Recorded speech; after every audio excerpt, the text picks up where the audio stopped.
Copy কর এর মতো বয়ান করলে তুই ভাইরাল হতে পারবি। কপি কর।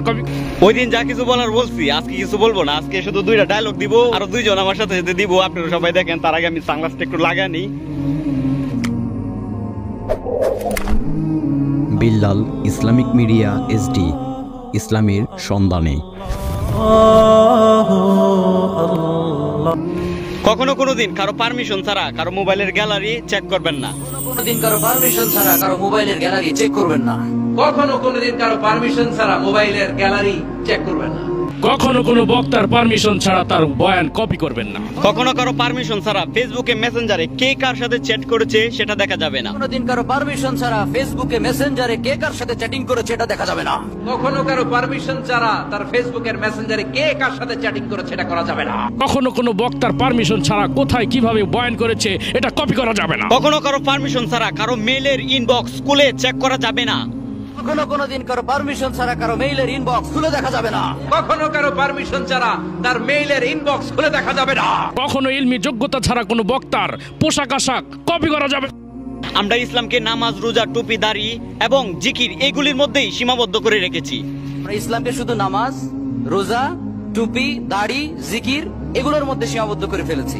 আমরা ইসলামকে শুধু নামাজ আর রোজা আর জিকির আর এই দাড়ির মধ্যে সীমাবদ্ধ করেছি। আমরা মাহফিলগুলোতে একজন বক্তার টুপি, দাড়ি, কণ্ঠ এগুলো কপি করা এটার মধ্যেই সীমাবদ্ধ করে রেখেছি। জিকিরে একটা প্রাইভেসি আছে কি নাই? Everyone has privacy and no one should interfere in his privacy. One is hard privacy. প্রত্যেকের একটা প্রাইভেসি আছে না নাই? Everyone has privacy and no one should interfere in his privacy or in her privacy. প্রত্যেকের একটা privacy আছে না নাই? Everyone has privacy and no one should interfere in his privacy or in her privacy. প্রতিটা বক্তার একটা privacy আছে না নাই? নিজস্ব যোগ্যতা আছে না নাই? এভরিওয়ান এরকম কপি করে একদম হুবহু বক্তা যা বলছে তাই কপি করে মেরে দেয়। আমি ইংরেজি পারি না বলে পারলাম না। প্রত্যেকেরই একটি প্রাইভেসি আছে কি নাই? এর জন্য ছোট বাচ্চাদেরও সম্মান আছে কি নাই? এর জন্য ছোট বাচ্চা দেখলে প্যান্ট খুলতে বলা যাবে না। আমাদের সমাজে অনেক বদ লোক আছে যারা কিনা ছোট বাচ্চা দেখলে বলে এই প্যান্ট খুল, তোর কোনো সমস্যা হবে না, প্যান্ট খুল। এগুলি বলা যাবে না। প্রত্যেকের একটা প্রাইভেসি আছে না নাই?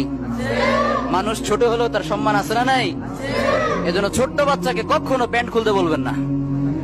অনেকের বদ অভ্যাস, ছোট্ট একটা বাচ্চা দেখলেই বলে আরে খোল খোল খোল, আরে তুই ছোট মানুষ খোল খোল। আছে না নাই? ওরও প্রেস্টিজ আছে, ওরও সম্মান আছে। প্রতিটা বক্তার একটা প্রাইভেসি আছে না নাই? প্রতিটা বক্তার একটা স্বকীয়তা আছে না নাই? তার নিজস্ব একটা যোগ্যতা, নিজস্ব একটা প্রতিভা আছে না নাই? এজন্য ছোট থেকে ছোট হোক কোনো বক্তাকে কখনো কপি করবেন না।